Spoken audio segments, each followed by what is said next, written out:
जिस लड़की को मैं बचपन से तंग करता आया था वही इस दुनिया की मेन हीरोइन निकली, और वो भी मेरी जान बचाने के लिए। वैसे उससे बचने के चक्कर में मैंने अलग यूनिवर्सिटी में एडमिशन लिया था, लेकिन मुझे क्या पता था कि नए स्टूडेंट्स की वेलकम सेरेमोनी में वो फिर से मिल जाएगी। आंखों में आंसू लेकर उसने मेरा हाथ पकड़ते हुए कहा, तुम मुझे अवॉइड क्यों कर रहे हो? मैं एक रोमांटिक नॉवल में रीइंकारनेट हुआ था, लेकिन मेरी बैड लक देखो, मैं यहाँ सेकंड विलन बना था। इस बॉडी का ओरिजिनल मालिक फैमिली का सबसे लाडला पोता था। एक दिन उसके दादाजी उसके लिए उसका फेवरेट केक लाए।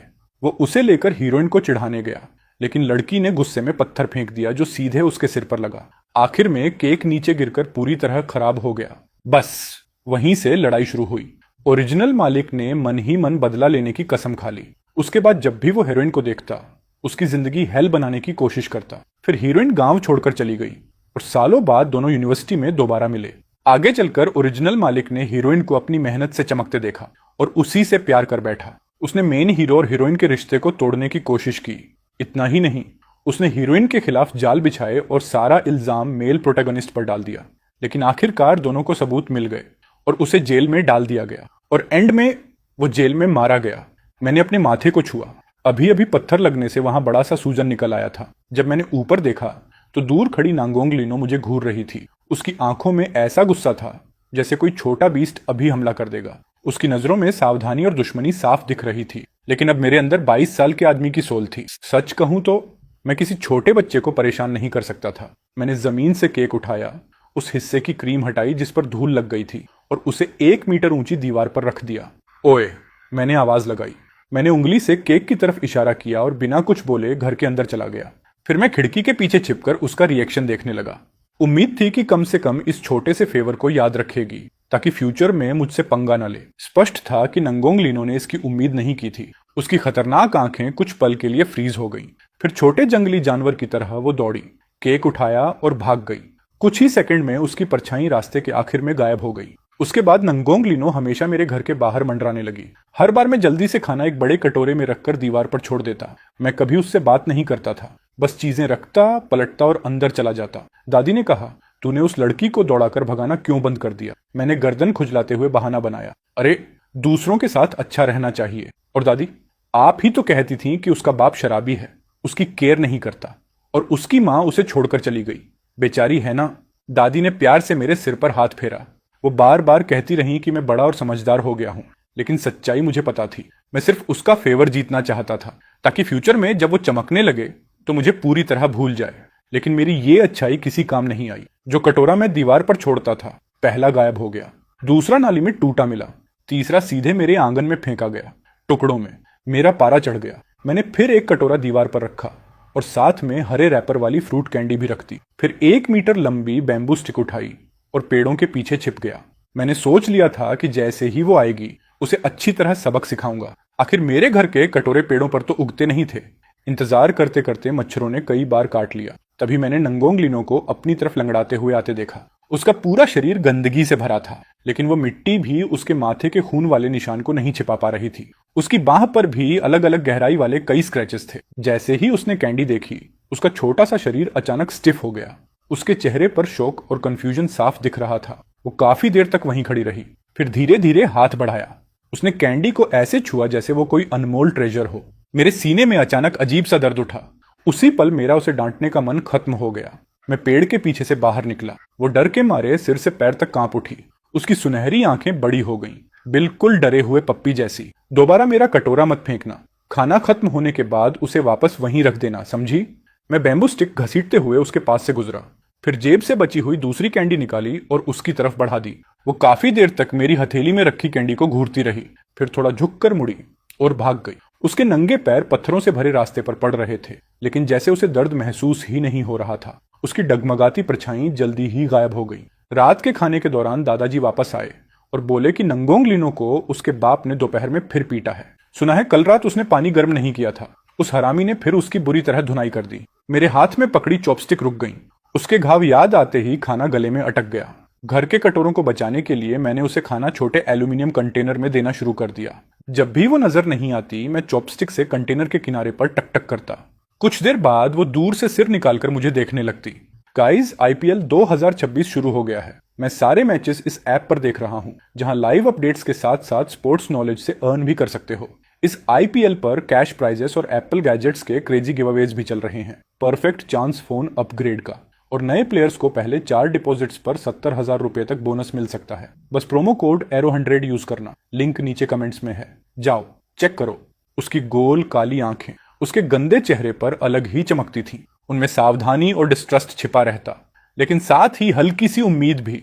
मैं हमेशा उसके कंटेनर में एक्स्ट्रा मिल्क कैंडी रख देता। मेरे पेरेंट्स शहर में छोटा बिजनेस चलाते हैं। मैं गांव में अपने दादा दादी के साथ रहता हूँ।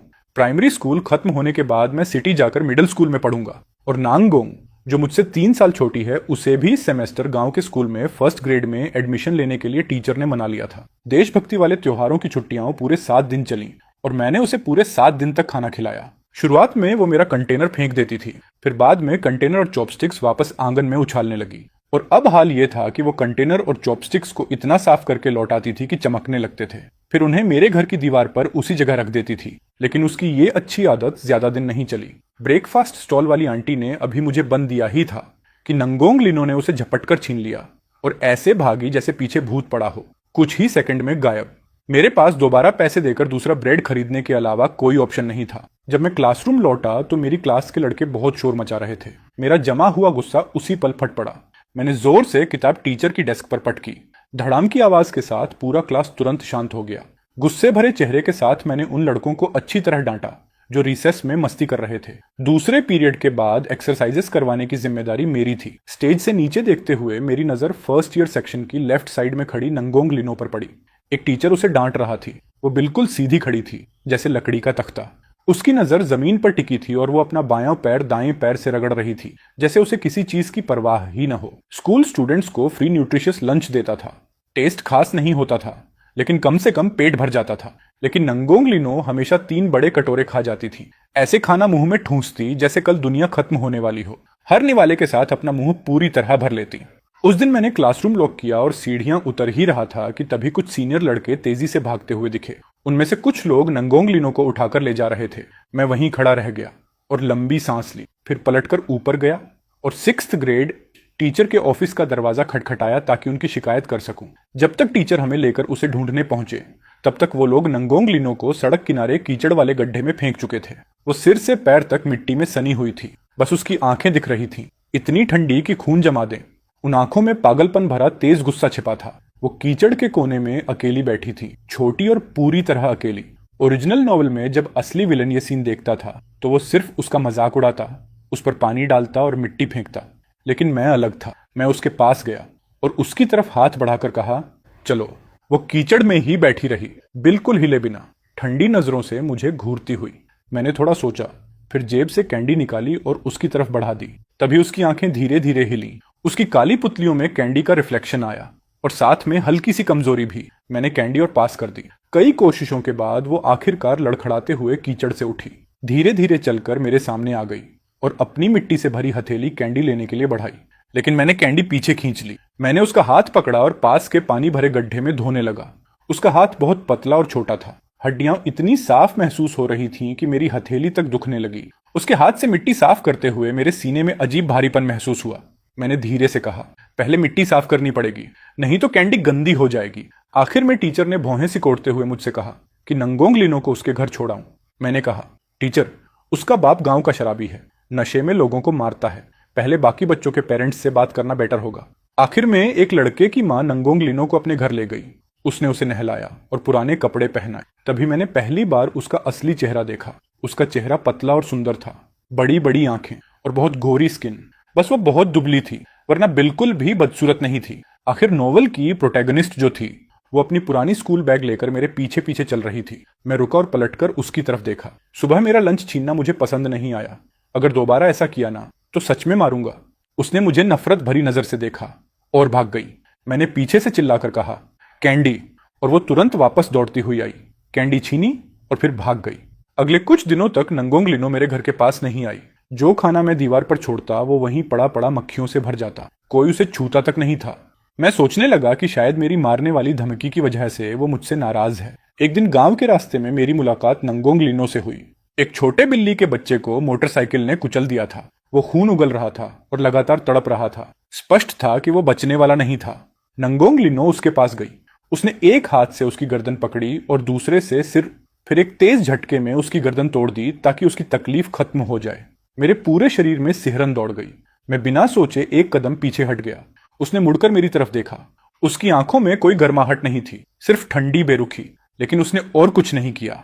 वो बस मरे हुए बिल्ली के बच्चे को अपनी बाहों में उठाकर पास के जंगल की तरफ चली गई। वहां उसने एक गड्ढा खोदा और उसे दफना दिया। तभी अचानक मुझे समझ आया कि उसने क्या किया था। उस बिल्ली के बच्चे को तड़प तड़प कर मरने देने से बेहतर था कि उसका दर्द एक ही बार में खत्म कर दिया जाए। लेकिन वो अभी 7 साल की भी नहीं थी। आखिर उसने कैसी जिंदगी जी होगी जो उसका दिल इतना बेरहम बन गया। मैंने अपने बैग से एक लंच बॉक्स निकाला और उसे आवाज दी, नांगोंग, ये लंच बॉक्स स्कूल में तुम्हारे लिए है। दोपहर को खाना खत्म करने के बाद इसमें एक और सर्विंग भर लेना ताकि घर ले जा सको। वो बस मुझे घूरती रही। साफ सुथरा रहना जरूरी है, कपड़े बदलना और रेगुलरली नहाना भी। मेरे गले में अजीब सा भारीपन आ गया। मैंने उसका छोटा सा गंदा हाथ पकड़ा और कहा, चल मेरे घर। घर पहुंचकर मैंने सारी बात दादा दादी को समझाई। फिर मैं अपनी पुरानी चीजों में से बचपन के साफ कपड़े ढूंढने लगा, उन्हें उसकी स्कूल बैग में रखा और बाहर एक बड़ी टब जैसी बाल्टी ले आया। फिर स्टेप बाय स्टेप उसे सिखाया कि कपड़े कैसे भिगोते हैं, कैसे रगड़ कर धोते हैं, कैसे रिंस करते हैं और कैसे सुखाने के लिए टांगते हैं। वो हर बात बहुत ध्यान से सुन रही थी। जब दादा दादी खाना बना चुके तो उन्होंने उसे अंदर आकर खाने के लिए कहा, लेकिन उसने मना कर दिया। तो मैंने थोड़ा थोड़ा खाना एक छोटे एल्यूमिनियम कंटेनर में डाला और उसे दे दिया। वो मेरे घर के दरवाजे पर उकड़ू बैठ गई और बिना एक भी टुकड़ा छोड़े सब खा गई। कुछ समय बाद मैंने स्कूल में देखा कि नंगोंग लिनो का बाप उसे पीट रहा था। वो बस कोने में सिकुड़ कर बैठी रही, न खुद को बचाया न शिकायत की। टीचर उस आदमी को शांत नहीं कर पा रहे थे। मैं बस उसे चिल्लाते हुए सुन पा रहा था कि उसने किसी के कपड़े टांगने वाले हैंगर और वॉशिंग पाउडर चुरा लिए थे। उसी पल मेरा खून खौल उठा। उसने वो चीजें सिर्फ इसलिए चुराई थी क्योंकि मैंने उसे कपड़े धोना सिखाया था। मैंने मुट्ठियां भींच ली, फिर इंतजार किया कि वो शराबी सीढ़ियों के पास पहुंचे और अचानक मैं दौड़ता हुआ उसकी पीठ से टकरा गया। ऐसे एक्टिंग की जैसे मैं जल्दी में बाथरूम जा रहा था और बार बार माफी मांगने लगा कि ध्यान नहीं दिया। स्कूल से लौटने के बाद मैंने घर से कुछ साफ हैंगर्स और वॉशिंग पाउडर इकट्ठा किया और उन्हें दीवार पर रख दिया। नंगोंग, उसने दीवार के पीछे से सिर बाहर निकाला। मैंने चीजों की तरफ इशारा करके कहा, इन्हें ले जाओ।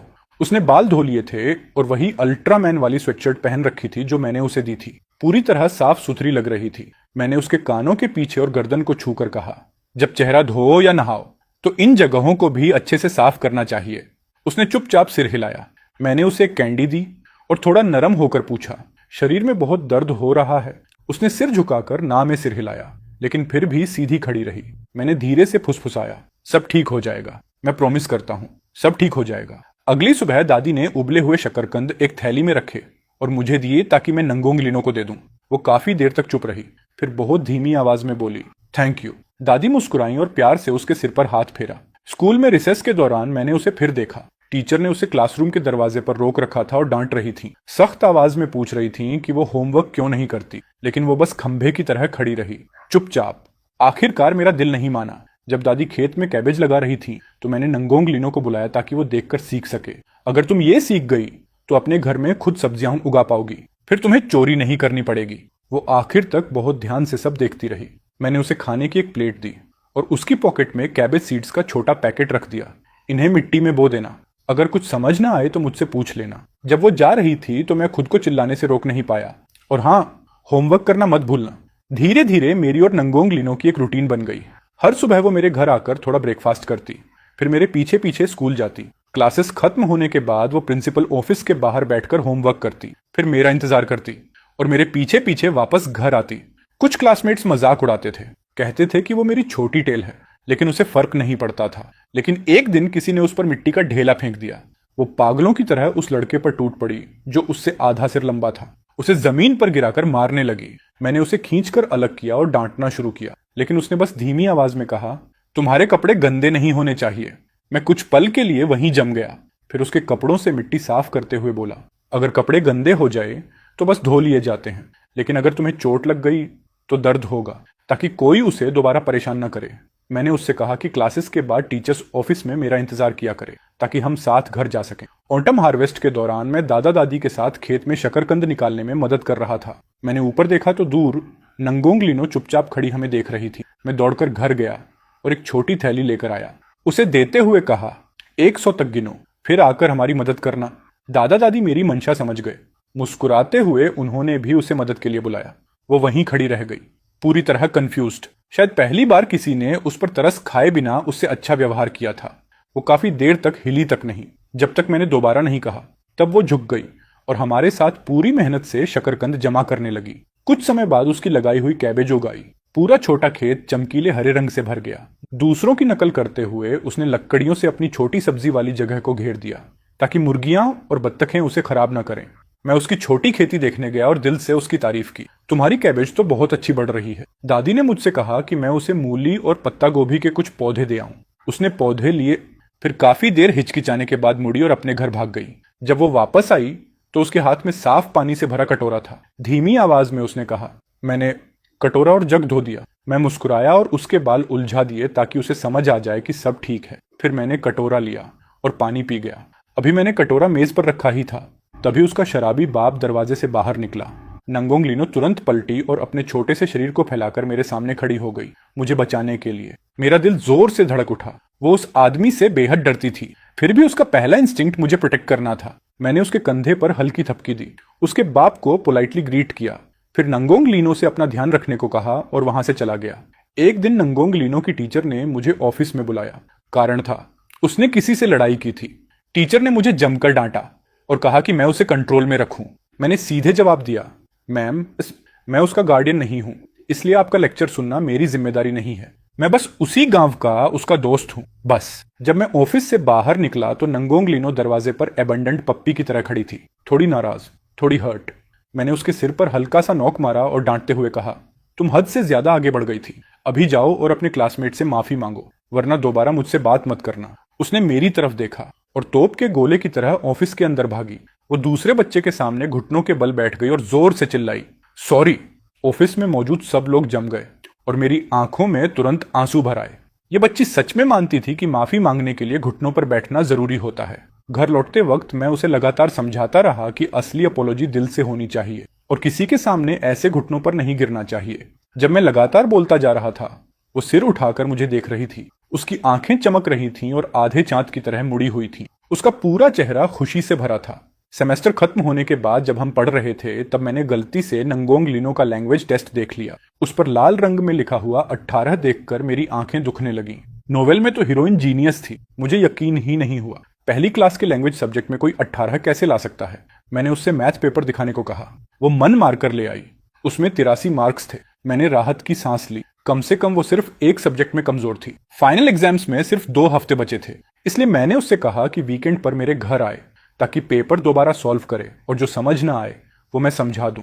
मुझे लगा था कि ये मुश्किल जरूर होगा, लेकिन मैनेजेबल रहेगा। लेकिन असलियत में ये सूरज को हाथ से ढकने जैसा था। उसे ये भी समझ नहीं आता था, वो भी नहीं। मैंने एक सिंपल याद करने वाला सवाल लाख बार समझाया, फिर भी वो गलत कर देती। मैं इतना फ्रस्ट्रेट हो गया कि 2 दिन तक उसे पढ़ने आने ही नहीं दिया। ऐसा लग रहा था जैसे मुझे नर्व्स शांत करने की मेडिसिन चाहिए। जब फाइनल रिजल्ट्स आए तो मेरे मार्क्स बहुत अच्छे थे और नंगोंग लीनो के लैंग्वेज में 45 और मैथ में 85 आए। उसने काफी इंप्रूवमेंट की थी, इसलिए दिल पर पत्थर रखकर मैंने उसे पढ़ाने की रेस्पॉन्सिबिलिटी जारी रखी। विंटर वेकेशन में वो बहुत तेजी से सीखने लगी। बस लैंग्वेज सब्जेक्ट में कभी कभी अटक जाती थी, बाकी सब पहली बार में समझ जाती। मेरे पेरेंट्स मुझे नए साल पर शहर ले जाने वापस आए। वहां से मैं उसके लिए exercise notebooks, hand writing books और रेफरेंस बुक्स लाया। मैंने पूरी छुट्टियों का होमवर्क उसे देकर रखा। जब मैं जा रहा था, वो सड़क के किनारे खड़ी थी, अपनी बड़ी बड़ी उदास आंखों से मुझे देख रही थी। मैंने उसके सिर पर हल्की थपकी दी और मुस्कुराकर कहा, मैं जल्दी वापस आ जाऊंगा और जब लौटूंगा तो तुम्हारे लिए कैंडीज और टॉयज लाऊंगा। जब तक तुम ये नोटबुक्स खत्म करोगी, तब तक मैं वापस आ जाऊंगा। उसने सिर हिलाया और वहीं खड़ी रही। वो तब तक मेरी कार को देखती रही जब तक वो नजरों से गायब नहीं हो गई। एक कदम भी नहीं हिली। न्यू ईयर से पहले मैं पेरेंट्स के साथ गांव वापस लौटा और नांगोंग लीनो के लिए फायरवर्क्स, एक स्पिनिंग टॉप और नए शूज लाया। मैंने उसे बॉक्स दिया। वो काफी देर तक उसे पकड़े खड़ी रही, बिना हिले। जब उसने सिर उठाया तो उसकी आंखें लाल थीं और वो रोने वाली लग रही थी। उसकी छोटी नाक भी लाल हो गई थी। मैंने उसके बाल उलझाते हुए कहा, हैप्पी न्यू ईयर। नांगोंग लीनो ने होंठ भींचे और बोली, thank you, happy new year. उसने मेरे दिल को पूरी तरह हिला दिया। मेरे अंदर सॉफ्टनेस और उदासी दोनों एक साथ भर गए। न्यू ईयर वाले दिन मैं उसे अपने कजन और गांव के बाकी बच्चों के साथ लैंटर्न लेकर घर घर न्यू ईयर विशेष देने ले गया। जब हम लौटे, तो हमारी पॉकेट्स कैंडीज और गिफ्ट मनी से भरी हुई थी। मैंने अपना सारा हिस्सा उसे दे दिया और कहा कि घर जाकर अच्छे से न्यू ईयर एंजॉय करे। घर लौटने पर मेरा 4 साल का कजन बड़ी बड़ी आंखों से मुझे देखने लगा और बोला, अरे भैया, मेरी बहन कहती है कि मैं तुम्हें ऐसा ना बुलाऊं, तो फिर तुम्हें क्या बोलूं। मैं 1 सेकंड के लिए फ्रीज हो गया। फिर मुझे एक साथ हंसी और गुस्सा दोनों आ गए। ये छोटी शैतान, मैं मन ही मन बड़बड़ाया। नए साल पर भी झगड़ा ढूंढ रही है। समय उड़ता चला गया। नंगोंग लीनो ने कभी नए शूज पहनने की हिम्मत नहीं की, लेकिन उसमें जबरदस्त बदलाव आ गया था। उसके ग्रेड्स आसमान छूने लगे। फाइनल एग्जाम्स में उसने सारे सब्जेक्ट्स में फुल मार्क्स लिए और सेकंड ग्रेड में पहुंचते ही क्लास मॉनिटर बन गई। उसके कपड़े पुराने जरूर थे, लेकिन हमेशा बिल्कुल साफ रहते थे। जब वो 3rd ग्रेड में थी, उसकी टीचर एक दिन मुझसे मिली।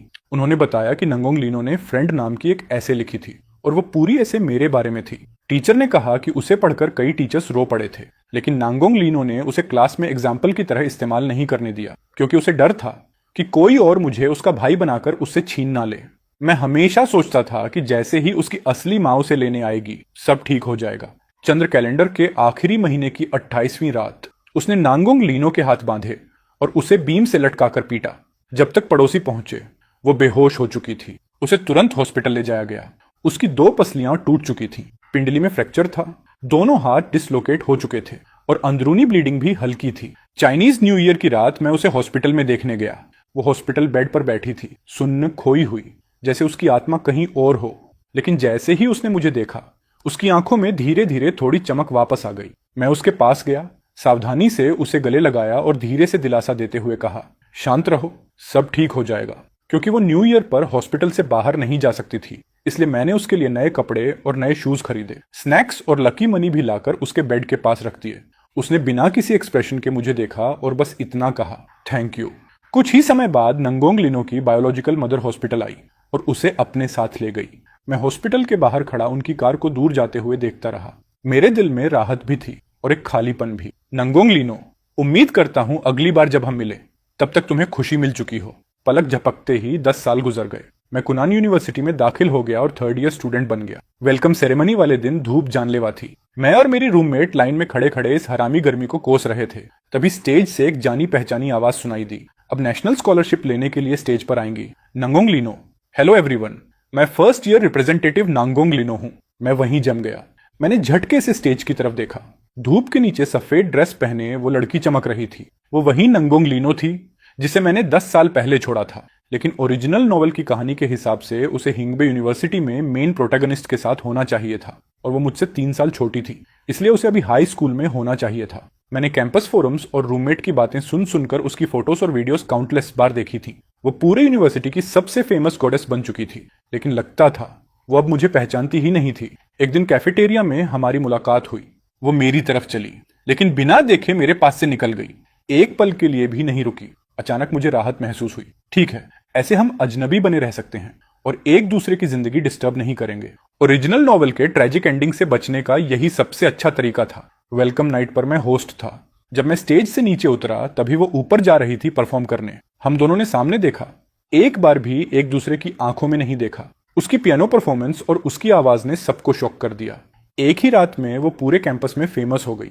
मुझे लगा था कि हम हमेशा पैरेलल लाइंस की तरह रहेंगे, पास, लेकिन कभी ना मिलने वाले। लेकिन ज्यादा समय नहीं बीता कि हमारे डॉर्म की लीडर ने बॉयज डॉर्म के साथ मीटअप अरेंज कर दिया। जब हम बफेट रेस्टोरेंट पहुंचे, सबसे पहले मेरी नजर नंगोंग लीनो पर पड़ी, जो पहले से बैठी थी। मेरी रूममेट मुस्कुराते हुए बोली कि स्कूल गॉडेस को इनवाइट करने में उन्हें बहुत मेहनत लगी। मेरा दिल एक पल को रुक गया। हम अंदर गए। कई लड़कियों ने सिर उठाया। नंगोंग लीनो ने भी जल्दी से एक नजर डाली। उसकी नजर एक पल के लिए मुझ पर रुकी, फिर बिना कोई इमोशन दिखाए नीचे चली गई। मैंने राहत की सांस ली। लगता है उसने सच में मुझे नहीं पहचाना। परफेक्ट, अब कम से कम मैं शांति से खाना खा पाऊंगा। मेरा रूममेट सो तो अपना इंट्रोडक्शन दे रहा था और उसने मेरा नाम किंगी बताया। मैंने तुरंत नंगोंग लीनो की तरफ देखा। मुझे लगा था कि मेरा नाम सुनकर वो रिएक्ट करेगी, लेकिन वो पूरी तरह शांत रही, जैसे कुछ हुआ ही ना हो। मैं पूरी तरह रिलैक्स हो गया और सामने बैठी लड़की को मुस्कुराकर ग्रीट किया। उसी वक्त धड़ाम, नंगोंग लीनो के सामने रखा ग्लास गिर गया और पानी पूरी टेबल पर फैल गया। उसके पास बैठा लड़का जल्दी जल्दी टेबल साफ करने लगा, लेकिन नंगोंग लीनो की नजरें सीधी मेरी आंखों में आकर टिक गईं। मैंने पोलाइटली सिर हिलाया और नजरें हटा ली। इंसिडेंट खत्म होने के बाद हम सब ने इंट्रोडक्शंस दिए, हाथ मिलाया और खाना शुरू किया। थोड़ी देर बाद मैं वॉशरूम गया। जब वापस आया तो देखा कि मेरे सामने वाली सीट पर अब नंगोंग लिनो बैठी थी। मैं 1 सेकंड के लिए फ्रीज हो गया। फिर मैंने अपने रूममेट्स को आंख मारते और इशारे करते देखा। तुरंत समझ गया ये सब उन्हीं की करतूत थी। मैंने नंगोंग लिनो की तरफ देखा। वो सिर झुकाकर खाना खा रही थी। उसकी लंबी आई लैशेज हल्के हल्के कांप रही थी। उसके आसपास एक शांत और नरम सा ओरा था। मैंने भी सिर झुकाकर खाना खाना शुरू कर दिया और उससे एक शब्द तक नहीं बोला। मेरा फोन लगातार वाइब्रेट हो रहा था। मेरे रूममेट्स ग्रुप चैट में मुझे टैग करके बोल रहे थे कि नंगोंग लिनो कई बार मुझे देख चुकी है और हर बार ज्यादा दुखी लग रही है। वो कह रहे थे कि उसकी आंखें लगभग लाल हो चुकी हैं और मुझे हार्टलेस बस्टर्ड बुला रहे थे। मैंने हार मानते हुए सिर उठाया और सीधे उसकी लाल हो चुकी आंखों से नजरें टकरा गईं। अंदर से मुझे यकीन ही नहीं हो रहा था। ये वो नंगोंग लिनो बिल्कुल नहीं थी जिसे मैं जानता था। बचपन में चाहे उसे कितना भी दर्द हो, वो हमेशा जिद्दी रहती थी और सब छुपा लेती थी। वो कभी ऐसी शक्ल नहीं बनाती थी जैसे अभी रो पड़ेगी। अपने साइड विलेन वाले रोल को याद करके मैंने फिर सिर झुकाया और खाना खाने लगा। जब खाना खत्म हुआ मैंने अपने होमीज को हाथ हिलाकर बाय कहा और जाने के लिए मुड़ा। फ्रेंड, मेरे पीछे से एक झिंझकती हुई आवाज आई, उम्मीद से भरी हुई। मैं वहीं जम गया और तुरंत पलटा। नंगोंग लिनो एक कदम आगे बढ़ चुकी थी। मेरे अंदर खतरे की घंटियां बजने लगी। उसने मुझे पहचान लिया था। ये आखिर यहां कर क्या रही है? हजार सवाल दिमाग में घूमने लगे और जितना ज्यादा सोचता उतना ज्यादा डर लगता। इसलिए मैंने जल्दी से कहा, मुझे होमवर्क करने जाना है, बाय। मैं पलटकर भाग गया। डर था कि अगर 1 सेकंड और रुका तो शायद उससे पीछा ही ना छुड़ा पाऊं। वापस आते ही मेरे रूममेट्स ने मुझे घेर लिया और मजाक उड़ाने लगे। पूछने लगे कि क्या मुझे सच में उस स्कूल गॉडेस के लिए कुछ फील नहीं होता। मैंने उन्हें घूर कर कहा, क्या मैं तुम्हारी तरह डेस्परेट दिखता हूं? जैसे ही मैंने ये कहा फोन पर नोटिफिकेशन आई, फ्रेंड रिक्वेस्ट। मैं हूं नंगोंग लिनो। मैं अभी सोच ही रहा था क्या करूं, तभी 100 तो ने मेरा हाथ पकड़ लिया और हैंग चेन्यू ने एक्सेप्ट पर टैप कर दिया। ऊपर से जस्टिफिकेशन भी देने लगा, मैं तुम्हें जंगली बनने नहीं दूंगा। मैं एक्सेप्टेड फ्रेंड रिक्वेस्ट को देखकर बेबस होकर सांस छोड़ दी। लग रहा था अब सच में उससे बचना इम्पॉसिबल हो जाएगा। उसके बाद नंगोंग लिनो ने मैसेजेस की बारिश शुरू कर दी। वो पूछती मैं क्या कर रहा हूँ, बबल टी पीने बुलाती, पूछती क्या मैं उससे नफरत करता हूँ, वीडियो गेम्स खेलने बुलाती और मैं हर बार बहाने मार देता। मैं सोने जा रहा हूँ, डिस्टर्ब मत करो। मैं डाइट पर हूँ, डिस्टर्ब मत करो। मैं क्लास में हूँ, डिस्टर्ब मत करो। लेकिन ज्यादा समय नहीं बीता कि रूममेट्स ग्रुप चैट में मुझे हार्टलेस बास्टर्ड बुलाने लगे। कहने लगे कि नई लड़की रूम में बैठी रोने वाली है। ऊपर से फोटो भी भेज दी। फोटो में नंगोंग लिनो सिर झुकाकर अपना फोन पकड़े थी। उसकी आंखें लाल थीं और आंसुओं से भरी हुई, जैसे उसके साथ दुनिया की सबसे बड़ी नाइंसाफी हुई हो। मेरे रूममेट्स बारी बारी से मुझे इंसेंसिटिव और पत्थर दिल बोलकर बॉम्बार्ड करने लगे। मेरा दिमाग पूरी तरह गड़बड़ा गया था। फिर भी मैंने दांत भींचकर उसके साथ वॉक पर जाने का इनविटेशन रिजेक्ट कर दिया। बस रिप्लाई किया, सीरीज देख रहा हूं, डिस्टर्ब मत करो। ये नंगोंग लिनो, जिसे समझना इतना मुश्किल है, मेरे फैसले पर ही सवाल खड़े कर रही थी। अगर मैं उसके करीब नहीं जा सकता तो कम से कम उससे दूर तो रह सकता हूं। लेकिन लगता था उससे बचना नामुमकिन है। मेरे रूममेट्स ने फिर बारबेक्यू पार्टी रखी। जब मैं पहुंचा देखा नंगोंग लिनो और उसके दोस्त भी वहां थे। वो अपनी चेयर पर चुपचाप बैठी थी। जैसे ही उसने मुझे देखा तुरंत घबरा कर खड़ी हो गई। धीरे से बोली, फ्रेंड। फिर होंठ भींचकर सिर झुका लिया। मेरा रूममेट लगातार मुझे धक्का दे रहा था कि जाकर उसके पास बैठूं। अंदर से मैं बुरी तरह उलझा हुआ था। वो नोवेल की हीरोइन थी, वही जिसने ओरिजिनल मालिक को जेल भिजवाया था। लेकिन उसे इतना हेल्पलेस देखकर मेरा दिल पिघलने लगा। आखिरकार मैं जाकर उसके बगल में बैठ गया। उसी पल उसकी आंखें खुशी से चमक उठी और उनमें आंसू भर आए। वो भीगी आंखों से मुझे देख रही थी। ऐसा लगा जैसे किसी ने मेरे दिल पर जोरदार वार कर दिया हो। मैंने मन ही मन खुद को कोसा कि मैं इतना कमजोर क्यों हूं। उसने मेरी स्लीव पकड़ ली और धीरे से बोली, भैया मैं आपकी हर बात मानूंगी, बस प्लीज मुझे इग्नोर मत करो। मैं हाथ जोड़ती हूँ। उसकी नरम और दुखी आवाज ने मेरा दिल पूरी तरह पिघला दिया। उस दिन के बाद वो हर जगह मेरा पीछा करने लगी। क्लास खत्म होते ही वो क्लासरूम के बाहर खड़ी मिलती और खुशी से बुलाती, फ्रेंड किंगी। उसकी आंखें चमकती रहती। वो इतनी क्यूट और ओबीडियंट लगती कि उसे देखकर अपने आप दया आ जाती। एक दिन वो फिर क्लासरूम के बाहर मेरा इंतजार कर रही थी। उसने मेरा हाथ पकड़कर मुझे बगल के खाली रूम में खींच लिया। सिर झुकाकर और पैर घसीटते हुए धीरे से बोली, आज मेरा बर्थडे है, क्या आप मेरे साथ सेलिब्रेट करेंगे? फिर उसने सिर उठाया। उसकी आंखें उम्मीद से चमक रही थीं। मेरे सीने में अजीब दर्द सा उठा। अगर आज मैं मान गया तो हमेशा मानता रहूंगा। ये बीमारी है और मुझे इसे ठीक करना होगा। मैंने तुरंत फोन निकाला और उसे 280 ट्रांसफर कर दिए। फिर कहा, जाकर केक खरीद लो, तुम्हारे फ्रेंड की क्लास है, अच्छी बच्ची बनो। ये कहकर मैंने दिल पर पत्थर रखा और वापस क्लासरूम चला गया। लेकिन आखिर में मेरे हर रूममेट ने मुझे एक एक कोहनी मारी और इनह्यूमन बुलाया। उन्होंने क्लासरूम के बाहर इशारा किया। तभी मैंने नंगोंग लिनो को देखा। वो वहां खड़ी थी, लाल आंखों के साथ, लगभग रोने वाली। मेरे तीनों होम आइज बिना कुछ बोले मेरा सामान उठाकर मुझे धक्के देते हुए उसके पास ले गए। मैंने हार मानकर लंबी सांस ली और कहा, चलो ठीक है, बताओ बर्थडे कैसे सेलिब्रेट करना है। तुरंत उसके चेहरे पर मुस्कान आ गई। उसकी आंखों की सारी उदासी गायब हो गई। उस दिन उसने मुझे जबरदस्ती कैरोसेल पर बैठाया, कॉटन कैंडी खिलाई और एक पागल घूमने वाली राइड पर भी ले गई। उसने मेरी पूरी हालत खराब कर दी। लेकिन जब हम टैक्सी से उतरे और सामने 4 स्टार होटल देखा तो मुझे लगभग हार्ट अटैक आ गया। मैं सिर से पैर तक कांपते हुए बोला, अरे लड़की, इसका मतलब क्या है। उसने अपना निचला होंठ दबाया और मुझे कनखियों से देखते हुए धीरे से कहा, इंटरनेट पर नहीं कहते कि 18 के बाद सब अलाउड होता है।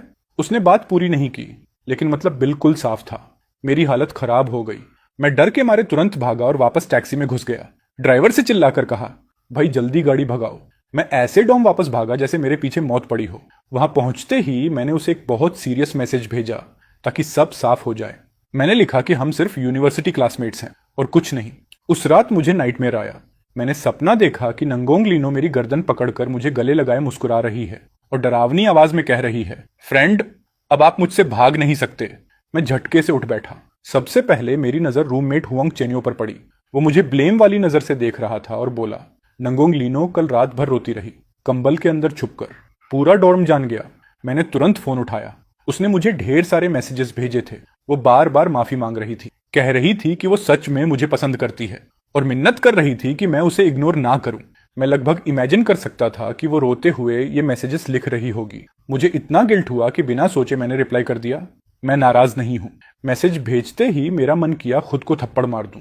उसके बाद तो वो और भी ज्यादा ओपनली मेरे आसपास घूमने लगी। सुबह डॉर्म्स के नीचे मेरा इंतजार करती और ब्रेकफास्ट लाती। जब उसकी क्लासेस नहीं होती तो मेरी क्लासेस में साथ बैठती। लाइब्रेरी में मेरे लिए सीट सेव करती। कभी कभी बबल टी और मलाटंग भी मंगवाती।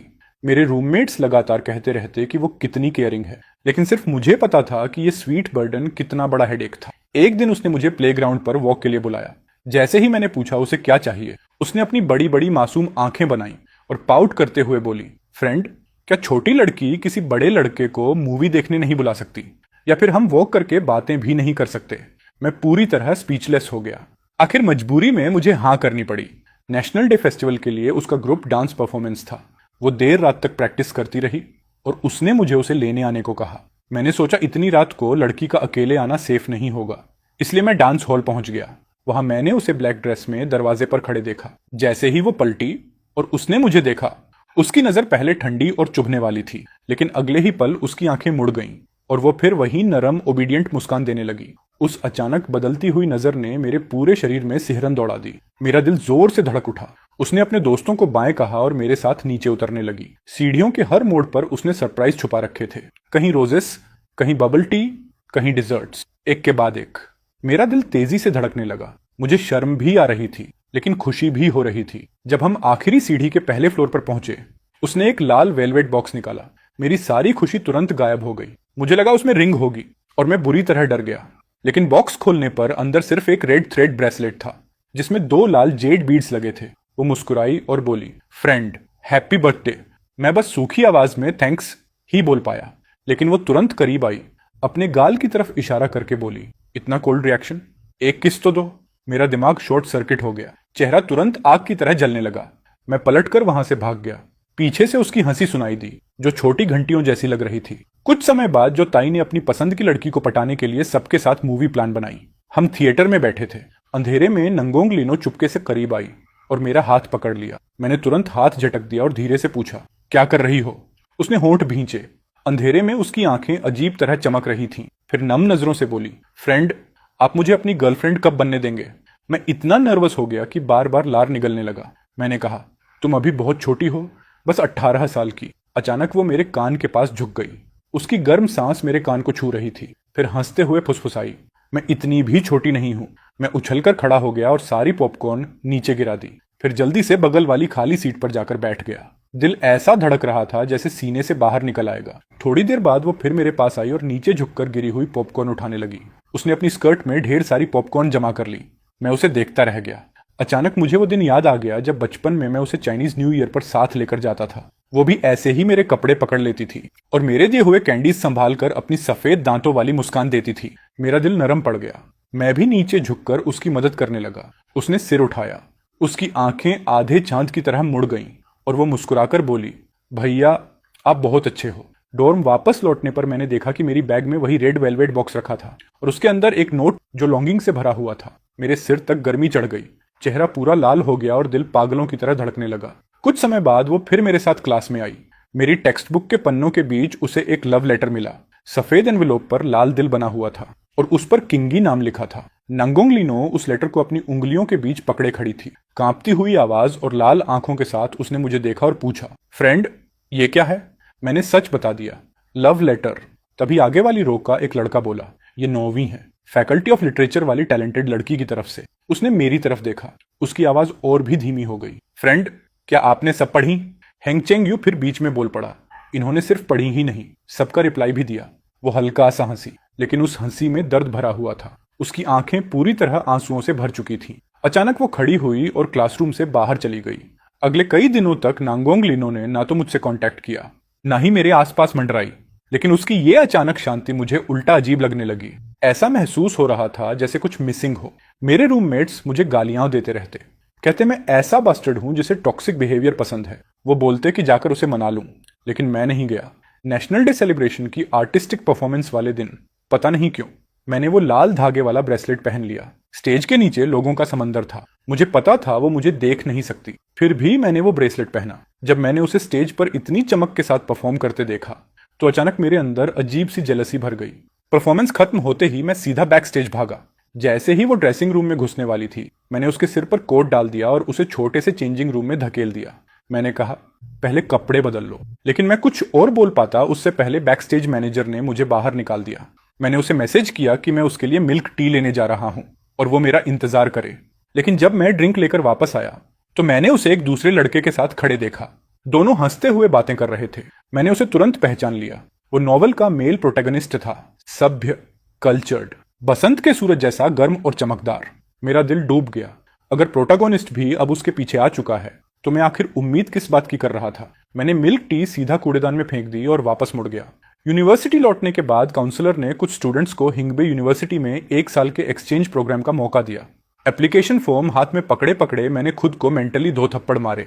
अब क्या सोच रहा है बे? प्रोटैगनिस्ट आ चुका है। अगर अब भी नहीं भागा तो ओरिजिनल मालिक की तरह मेरा भी वही ट्रेजिक एंडिंग होगा। डेडलाइन वाले आखिरी दिन मैंने फॉर्म भरकर जमा कर दिया। मैं लाइब्रेरी में पढ़ रहा था। अभी अभी उस लड़की को बाय कहा था जिसने मुझे लव लेटर दिया था। तभी अचानक कोई मेरे सामने आकर बैठ गया। फ्रेंड। उसकी आवाज बर्फ जैसी ठंडी थी, पहले वाली सॉफ्ट और स्वीट टोन से बिल्कुल अलग। आखिरी शब्द ऐसे निकला जैसे दांत भींच कर बोला गया हो, गहरे रिजेंटमेंट से भरा हुआ। वाह फ्रेंड, बड़े पॉपुलर हो ना। बताइए फ्रेंड। इन दिनों एक बार भी मेरा ख्याल नहीं आया।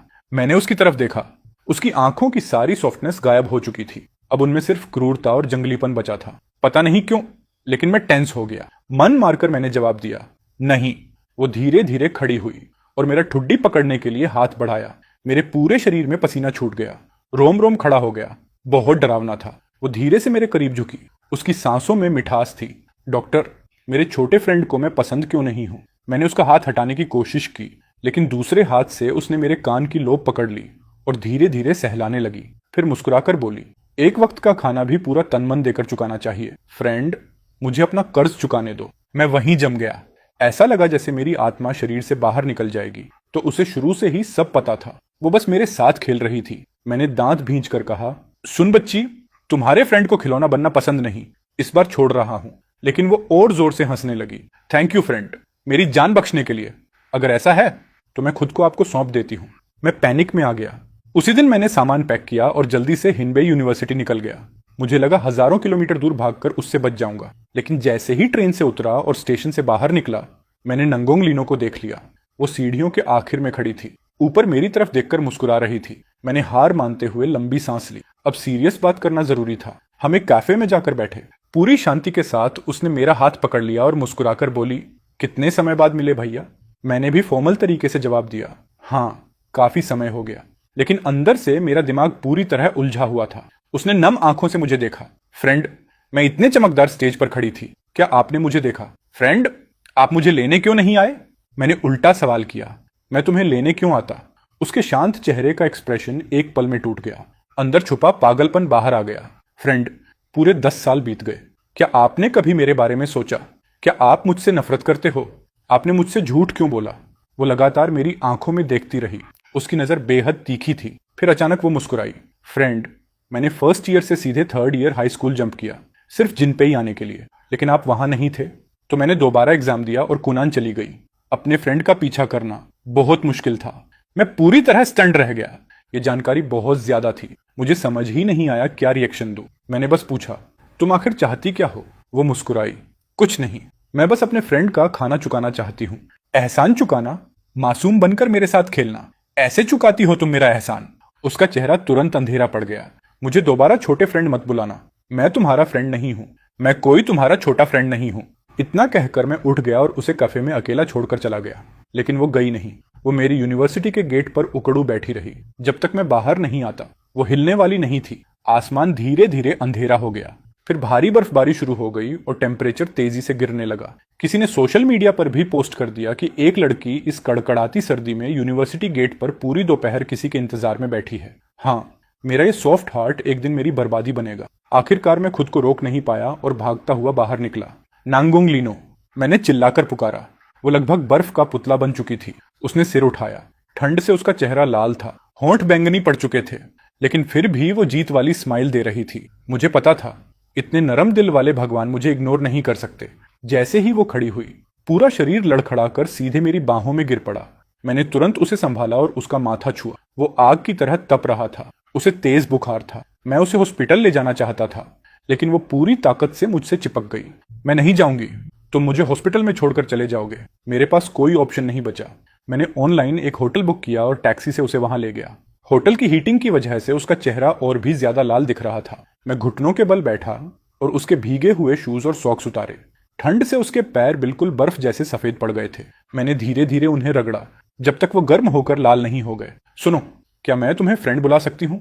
उसकी आवाज बंद नाक जैसी भारी थी। वो शर्माते हुए मुझे देख रही थी। मैंने बिना सोचे सिर हिला दिया। जैसे ही मैं कोल्ड मेडिसिन खरीदने के लिए उठने लगा, वो अचानक मुझ पर झपट पड़ी। उसने दोनों हाथों से मेरा चेहरा पकड़ लिया और पागलों की तरह किस करने लगी। मेरा दिमाग पूरी तरह ब्लैंक हो गया। उसकी आंखें ऑब्सेसिव प्यार से भरी हुई थीं। फिर उसने एक एक शब्द साफ बोलते हुए कहा, निये किंगी, मुझे तुम पसंद हो। मैं पैनिक में आ गया। समझ नहीं आया क्या करूं। मैं हड़बड़ाकर उठा और बोला कि उसके लिए दवा लेने जा रहा हूं। उसने मेरी स्लीव पकड़ ली। लाल आंखों से मुझे देखते हुए पूछा, क्या तुम वापस आओगे? मैंने उसकी आंखों में देखा। ऐसा लगा जैसे फिर वही छोटी बच्ची मेरे सामने बैठी हो, जो धान के खेत में ठंडी और डेस्परेट आंखों से दुनिया को देखती थी। मैंने धीरे से कहा, हाँ, वापस आऊंगा। उसने धीरे धीरे मेरी स्लीव छोड़ दी। सिर पीछे टिकाकर वो मुस्कुराई, लेकिन उसकी आंखें अब भी ठंडी थीं। बेहतर होगा कि वापस आना। जब मैं दवाइयां लेकर लौटा, वो अब भी उसी जगह बैठी दरवाजे को देख रही थी। उसने धीमे से कहा, मैंने 1571 तक गिना। फ्रेंड, अगर तुमने मुझे फिर छोड़ दिया तो मैं सच में पागल हो जाऊंगी। मेरे दिल में दर्द सा उठा। मैं उसके पास गया और उसे गले लगा लिया। आखिरकार मैंने मान लिया। ओरिएंटेशन सेरेमनी में उसे पहली बार देखने के उसी पल से मेरे फीलिंग्स बदल चुके थे। बचपन में मुझे उस पर तरस आता था और उसे प्रोटेक्ट करना मेरी जिम्मेदारी लगता था, लेकिन अब मैं सच में उससे प्यार करने लगा था। और अगर ऐसा है तो फिर कोशिश क्यों ना करूं, उसके साथ ये रास्ता क्यों ना चलूं। मैंने पुनर्जन्म लिया। उस दिन जब मेरे पिता ने मुझे लात मारकर जमीन पर गिरा दिया था, मेरे घुटने छिल गए थे और माथा दीवार से टकराया था। चक्कर आने के बाद मुझे एहसास हुआ कि मैं फिर से 7 साल की उम्र में लौट आई हूं। मैं उस समय में वापस आ गई थी जब सारी ट्रेजेडी अभी शुरू भी नहीं हुई थी। पिछली जिंदगी में पहला आधा हिस्सा मैंने अपने पिता के अब्यूज में बिताया और दूसरा आधा नी किंग्स की हैरेसमेंट में। वो मेरी चीजें छीन लेता था, दूसरों को मुझे तंग करने के लिए उकसाता था, और बड़े होने के बाद भी उसने मेरा पीछा नहीं छोड़ा। आखिर में मेरी मौत बहुत बुरी हुई, लेकिन इस जिंदगी में सब बदल गया। मैंने उसके सिर पर पत्थर मारा, लेकिन उसने पिछली जिंदगी की तरह मेरे सामने केक नहीं कुचला। उल्टा उसने केक उठाया, गंदी जगह साफ की और दीवार पर रखकर मुझे लेने का इशारा किया। वही केक जिसे खाने की इच्छा मुझे पिछली जिंदगी में हमेशा रही थी, लेकिन जिसका एक टुकड़ा भी मुझे कभी नहीं मिला। वो इतना मीठा था कि मेरी आंखों में आंसू आ गए। वो मेरे लिए खाने का बचा हुआ हिस्सा बचाकर रखता था, मुझे कैंडीज देता था। उस कैंडी को मैंने मेडिसिन बॉटल में छुपाकर कई सालों तक अपने साथ रखा। वो बहुत अच्छा है। उसने मुझे स्वीट पोटेटोज दिए, एग्स दिए, वेजिटेबल्स उगाना सिखाया। उसने मुझे कपड़े धोना, पढ़ना, लिखना सिखाया। वैसे मैं जानबूझकर खराब मार्क्स लाती थी ताकि वो मुझे ट्यूशन पढ़ाए। मुझे उसकी परेशान और हताश शक्ल देखना अच्छा लगता था। किसी का मेरे लिए इतना कंसर्न दिखाना मैंने पहले कभी महसूस नहीं किया था। मैंने एक ऐसे लिखा था, मेरा फ्रेंड। मैंने उसमें उसके बारे में सब कुछ लिखा। टीचर उसे पूरी क्लास के सामने एग्जाम्पल की तरह पढ़ना चाहती थी, लेकिन मैं भागकर उनसे विनती करने लगी कि वो ऐसा ना करें। मुझे डर था, अगर बाकी लोगों को पता चल गया कि वो कितना अच्छा है तो कोई उसे मुझसे छीन लेगा। वो मेरा फ्रेंड है और सिर्फ मेरा ही हो सकता है। जब वो शहर से वापस आया तो मेरे लिए फायरवर्क्स, एक स्पिनिंग टॉप और नए शूज लाया। मैंने उन्हें पहनना भी नहीं चाहा। मैंने उन्हें तकिए के पास रख दिया। सोचा था न्यू ईयर की सुबह पहनूंगी, लेकिन जब मैं सुबह उठी तो मेरे पिता उन्हें चूल्हे में फेंक कर राख बना चुके थे। मेरा पिता पागल है। उसने मुझे मजबूर किया कि मैनी किंग्स को धोखे से घर बुलाऊं ताकि वो उसे जिंदा दफना सके। मैंने एक ईंट उठाई और सीधे अपने बाप के सिर पर दे मारी। मैं उसे मार डालना चाहती थी ताकि ये सब हमेशा के लिए खत्म हो जाए, लेकिन मैं बहुत छोटा थी। उसने मुझे लटका दिया और बेरहमी से पीटना शुरू कर दिया, और जब मैं बेहोश होने ही वाली थी तभी मैंने नी किंग्स को भागते हुए अंदर आते देखा। उसने स्पाइडरमैन वाली पैजामा पहन रखी थी। चेहरे पर डर और बेचैनी साफ दिख रही थी। उसने तुरंत अपनी पैजामा उतारकर मुझे ढक दी। उसी पल मुझे समझ आ गया, वो मेरी मुक्ति है, इस जिंदगी में मेरी इकलौती ऑब्सेशन। न्यू ईयर की रात से पहले वो हॉस्पिटल में मुझसे मिलने आया। वो मेरे लिए नए कपड़े, नए शूज और सेलिब्रेशन के पैसे लेकर आया था। मैंने उसके घर फोन किया। मैं चाहती थी कि वो मुझे लेने आए।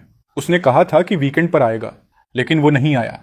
जिस दिन मेरी माँ मुझे लेने आई उस दिन भी वो नहीं दिखा। तभी मुझे समझ आया, उसके लिए मैं बस एक बच्ची थी जिसे केयर की जरूरत थी।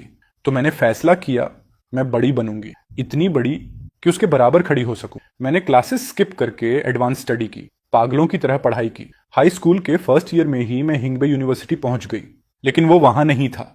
फिर मुझे पता चला कि वो कुनान में पढ़ने चला गया है, तो मैंने जानबूझकर 1 साल रिपीट किया सिर्फ कुनान जाने के लिए। आखिरकार मैंने उसे फिर से ढूंढ लिया। मैंने प्रिटेंड किया कि मैं उसे पहचानती नहीं और उसे मुझे अवॉइड करते देखती रही। वो बहुत फनी था, लेकिन उसी के साथ मेरा दिल भी टूट रहा था। मैं धीरे धीरे उसके करीब गई, बार बार उसकी आंखों में छुपी हुई चिंता को देखती रही।